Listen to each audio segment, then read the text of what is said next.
Sorry about that. So we'll get going. So I've just used Flipgrid a little bit and only as a student. I haven't used it as a teacher yet, but I'm hearing great things about it and I wanted to give you a tool to try out. So moving on, I put my, and you always learn stuff when you watch yourself, right? So I'm working on, already done it. I'm working on my vocabulary. I'm one of those people that count ums. And after I watched this, I saw that Happy Tuesday, so team. is the Hey, like. we've got an exciting teaming adventure we're going to go on. You guys have been working really hard and working together great. We are getting ready to launch a big project and we want to make sure everyone's on the same page. So we have made a plan to go to Tacoma and do a murder mystery adventure. So show up downtown Tacoma, 8 o'clock, Thursday morning. We're going to get out there, solve the mystery. Whichever team wins is going to get a prize. We're going to break you up into teams of 3 and take the day and have some fun. So join me. Let's have some fun and get ready to launch our new project. Okay, so that's my Flipgrid for a class I did this winter. I had to announce a teaming thing and I had all kinds of different criteria for it. Watching myself, sorry, I was talking over it. I read an article after I watched this last night that so is the like of this year. And I count likes and ums and uhs. Now I need to count so's so I don't do it. So that's mine. It had to be a minute, under a minute. You can set Flipgrid up to 3 minutes. So anywhere from seconds to 3 minutes, that's your max. So that people don't drone on and on and on. Short and concise. Lots of colleges especially use Flipgrid as a discussion board, or they will use it to do an elevator pitch type of a thing. Simple, free, accessible, super simple to use. I'm not a cell phone person. I don't remember if I did this on my cell phone or the computer. I think I did my cell phone, but you can do either one. So start a discussion. There it is. Start a discussion, work through things. You can even do short demonstrations. I have a little video of how to do it. Does anybody have any questions about what it is before we move on to how to do it?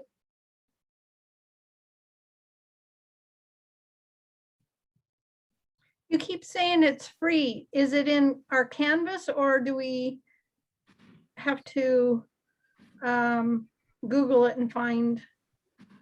It's not in Canvas. Good question. It is not in Canvas. You can set it up as a Canvas, in the grade book.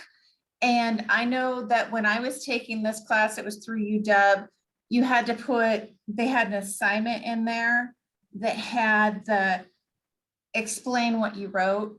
This is my teaming activity. And then that's how they graded it into Canvas, but you can pull it up on your cell phone or you can pull it up on your computer. You usually log in, like I log in through my Google. You can create an account to log in. I haven't investigated if it interacts any better with Canvas than that, but like I said, the class I took, they just made an assignment in there and you had to write a few words and then that's how they graded it. So that you could pull it up on your phone, when your family member's driving or when you're sitting in front of the TV or whatever and grade it that way. Okay, thanks. Good question. So Mary, it's an app that can be uploaded to Canvas? I don't know if it can be uploaded to Canvas. It's uploaded to the app and then you get a notification and you can do it on your computer or on your phone. So really it's a way for students to collaborate with each other. And with you. Mm-hmm. Okay. And you can give them access to each other or not. In this particular one, I didn't have access to view other people's, only my own. They put an example one up there and they wrote up the directions in Canvas and they gave you the code to go in. It's super simple to set up. but it is outside of Canvas. Okay. Good questions. Okay, I'll give you this little, it's 10 minutes, but we can. I didn't see much point in making my own. See it?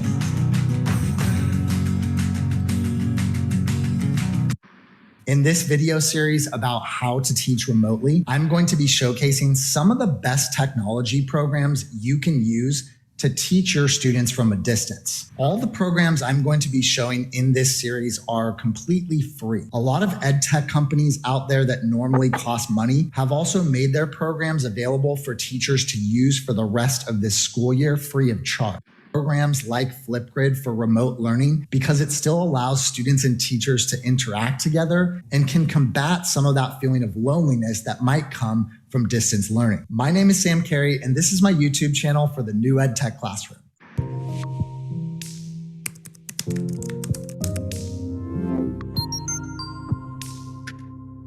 If you find the tips that I share in this video helpful, please hit the like button and subscribe to my channel and hit the notification bell to make sure you don't miss any of my video updates. I've been using Flipgrid with my students for quite some time, but it's also a tool that is almost perfect for remote learning. One of the many great things about Flipgrid is that students can access it from a computer, a tablet, or a mobile device. So let's jump in and see what Flipgrid is all about. Teachers can sign up for a Flipgrid account for free. Go to the educator sign up button. Then you can sign up with either a Google account or a Microsoft account. I'll fill out some basic information about myself to create my account. And to get started, I'm going to click Start My Grid. A grid is essentially like a classroom. So here I'm going to name the grid, the name of my class. Next, you're going to select a grid type. Selecting a grid type is going to control the privacy setting of your account. If you select school email, that will only allow people who enter into your grid with either a Microsoft or a Google School email account to be able to join your grid. I always choose school email. Notice below that there is a flip code. You can customize the back end of that URL if you want. Once you're ready, click next. Here you'll add your school email domains to control who has access to your grid. Now that the grid is ready, you'll see you have lots of options for how you could share the link with students. I usually skip this step because I haven't actually created any assignments. I'm going to show you how to share the assignments with students in a little bit. Okay, now we're on the My Grids page. You want to think of a grid like an individual class that you can add assignments to. If I want to add new classes, I can click on Add New Grid and then go through the same process that I just went through to add individual grids, which I'm going to treat as separate classes that I teach. Notice the drop-down action menu on the grid. A useful function here is that if you have a co-teacher that you want to add, you can click Add Co-Pilot, enter your co-teacher's name, click the invite button, and that's going to send that teacher an email inviting them to be a co-teacher on your account.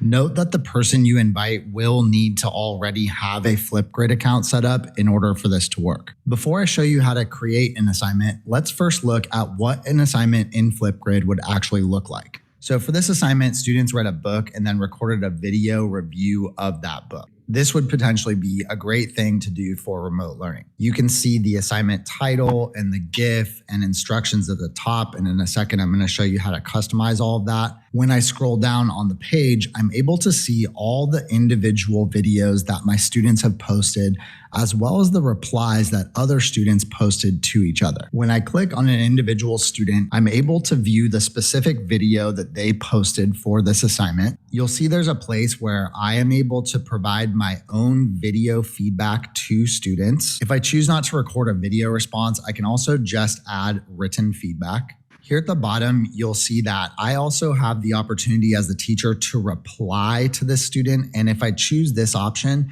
that's going to be posted for the rest of the class to see.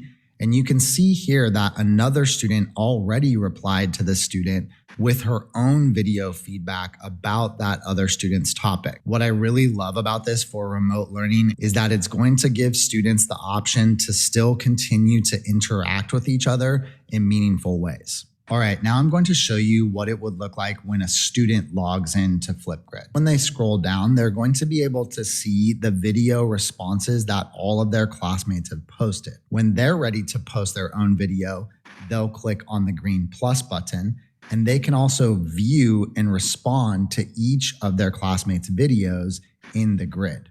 Now that you've seen what an individual assignment looks like, I want to show you where you can go in Flipgrid to access a ton of pre-created assignments that you can take and use as is or edit however you'd like. If you go up to the Disco Library tab, you'll see that in the library are an enormous amount of assignments that have already been created by teachers or by other education technology companies that have integrations with Flipgrid. So for example, if you scroll down to the featured disco playlist and you click on the Flocabulary playlist, you'll see that Flocabulary has pre-created a bunch of different Flipgrid lessons that you could select and add directly to your grid. You'll see that you can also fully customize that assignment. We're going to take a look at how to do that in just a moment. And the pre-created assignments already come with a resource that you can use in order to introduce a topic or lesson to your students. In addition to the pre-created playlist, you'll see that there is also a place where you can search for topics that you are looking for. So let's just say, for example, that I'm interested in teaching my students about planets. I can search for lessons about planets, and there I see that nearly 900 lessons have already been made in Flipgrid. I like to look at the engagement time as well as the number of times an assignment has been used in order to gauge what assignment I might want to use with my students. Like the other assignment we just looked at,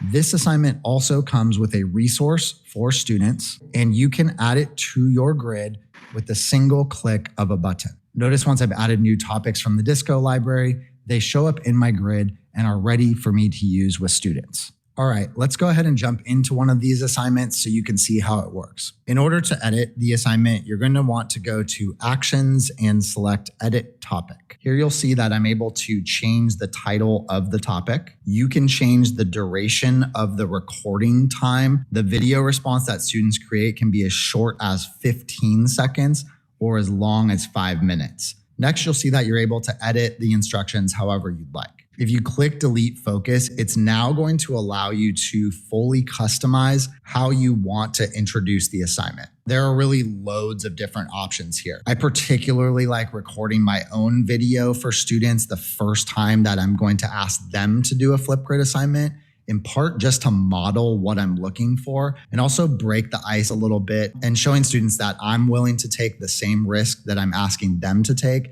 by recording a video first. So to record a video, you're going to click on Record Video. This video creation studio looks exactly the way that the student creation studio would look. So I'm going to walk through all the different features that are available when recording a video.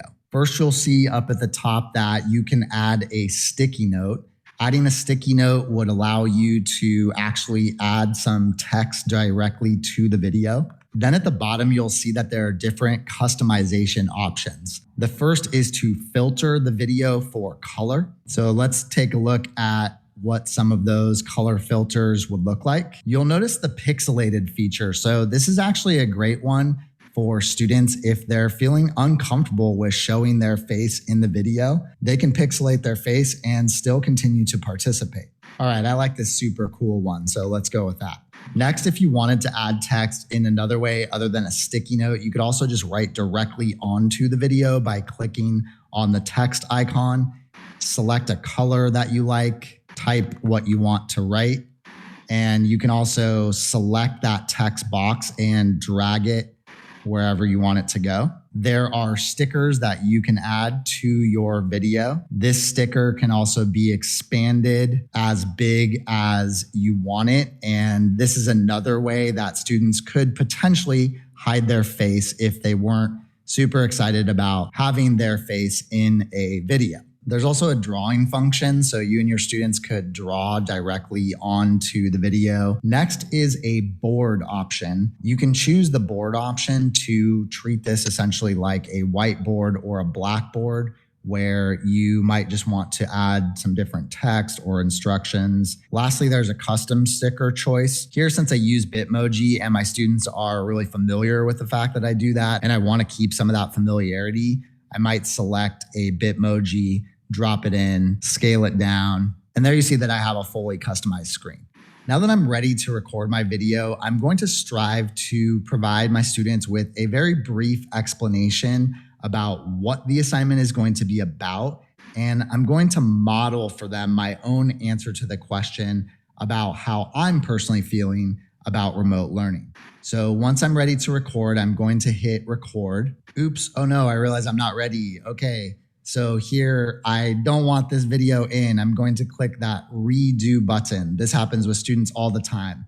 If they want to redo, click on redo, confirm. All right, now I'm going to try again. Once I'm done with that video, I'm going to click next. And here I can re-watch the video that I just recorded. If I realize that there were some places in the video that I wanted to clip, I could just slide that bar, and wherever I slide the video is going to be the section of the video that is actually posted to Flipgrid. Once I'm ready, I'm going to click confirm. If I realize I want to add more video, I could always click add more. And for this last part, you and your students are going to snap a quick selfie. That selfie is going to become the thumbnail that is going to show up in this particular assignment. Once you're ready, click on the camera. And just like the video, the selfie is also fully customizable with filters, text, stickers, drawings, etc. Once you're ready, click next. And now you'll see that the thumbnail showed up as the focus for the media resource that I'm going to use to engage students. When you scroll down, you'll see there's a section where you can add a topic tip. So here I might direct my students, for example, to practice a few times before actually recording their video. You could add additional attachments to the assignment. So here's where it would be relevant to add some supplementary material, could be an article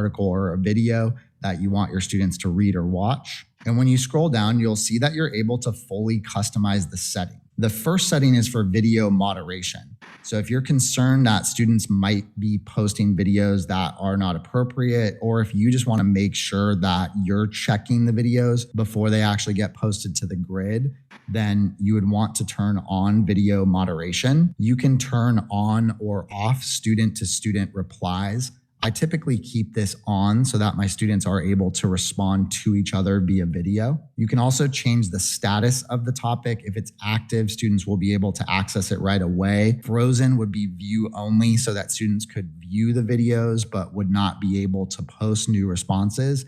Hidden would be appropriate if you're wanting to create an assignment but still work on editing it and it's not quite ready to be posted. Flipgrid has a built-in feedback system. The basic feedback is just giving them feedback on their ideas and also their performance in the video.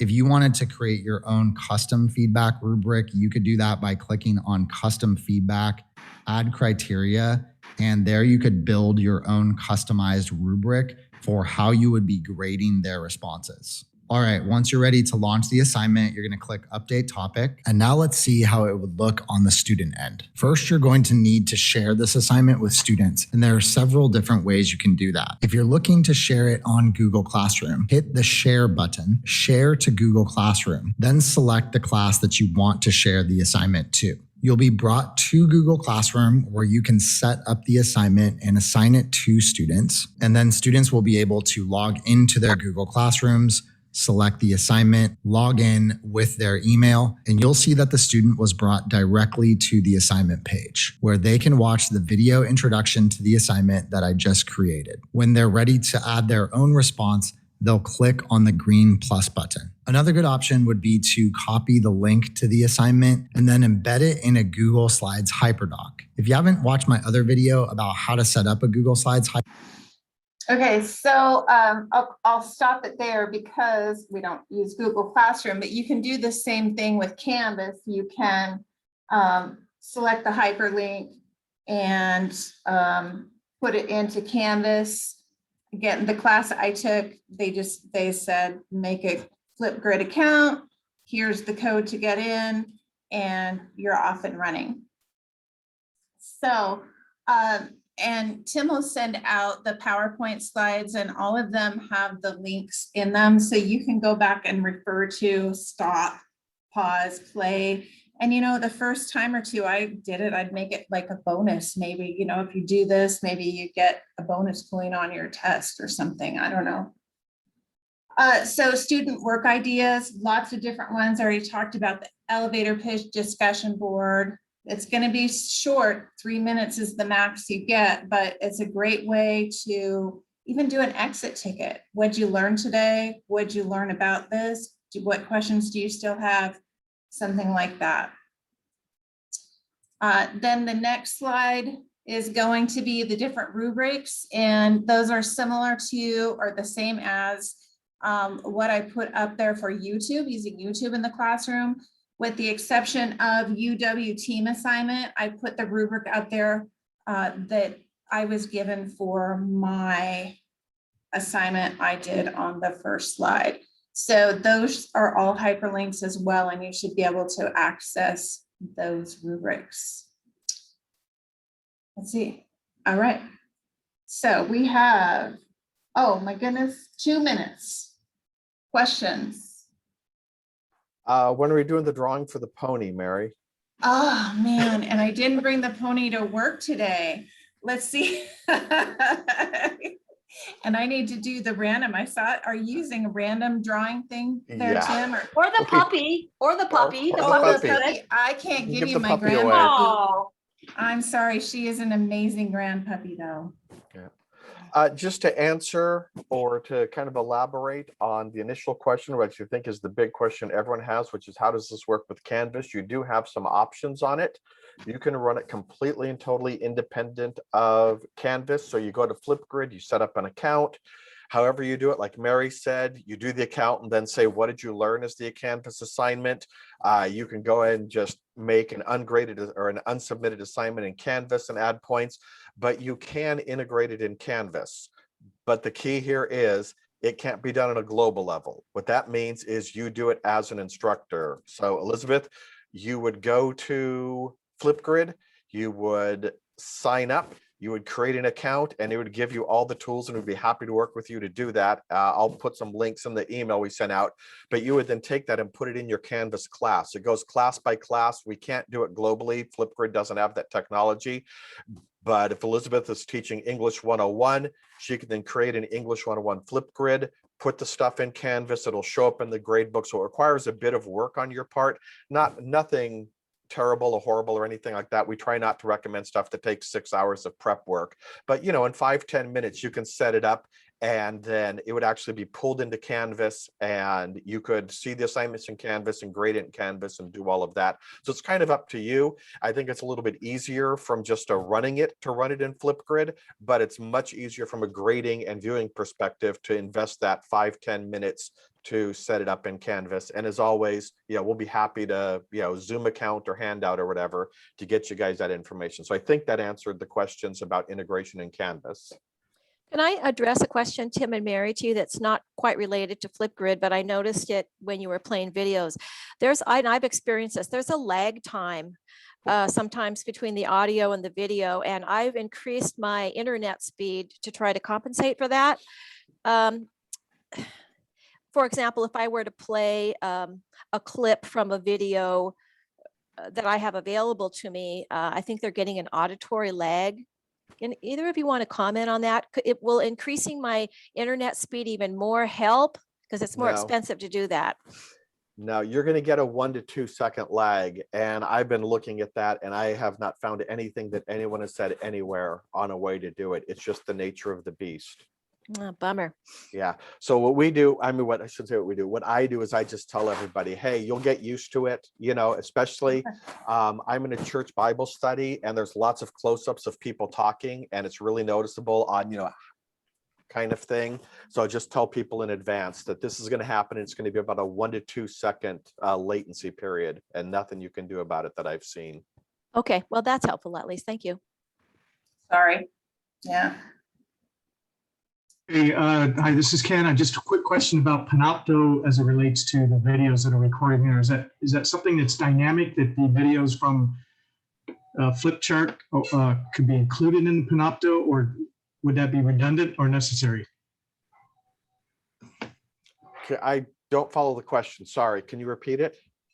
Word for word? No, but No, but I'm saying, I guess I'm asking, why would you want to put them in Panopto? And that always sounds antagonistic, and I'm not. I'm generally asking, what would the value be of putting them in Panopto? So that, because the flip chart video, actually, I'm just thinking through that a second. So the flip chart video would actually be already in a module. So they wouldn't have to go to Panopto to find the video, like the lectures or something like that. So Exactly. you have to upload it. Basically, you'd set up an assignment in Canvas if you did it that way, rather than just sending them to Flipgrid to do it on Flipgrid. If you wanted it in Canvas, you would set up an assignment in Canvas. You'd have to install the app to your class. That's the 5 minutes of prep work we talked about. And then you would just create an assignment in Canvas, and everyone could view it in Canvas without going through Panopto. And isn't the, one of the perks of Flipgrid is that it's interactive, and because Panopto is pre-recorded, you wouldn't get that interactive. Am I correct in this? You can't do an interactive thing in Panopto because it's been pre-recorded. Well, you could do Panopto live, but it's going to be a lot hard. I mean, that's kind of the point of Yeah. it'd be more difficult to do. The point of Flipgrid, it's just very nimble, and you can Right. kind of just, hey, I set it up and everybody gets to respond and do replies and all of that. As Mary kind of showed you on that, it's a lot more nimble and easier for students to just click a button and go, and we're not pulling in software to it. Mhm. I'm sorry, Mary, I'm stepping on your answer. My apologies. No, that's great. And we're over time. Any other questions? Well, I'd love to hear feedback on when, if you use it, anything with the PowerPoint or anything like that. Feedback's always great. All right, shoot us an email or whatever. Thank you, guys. Bye, everyone. Have a good one.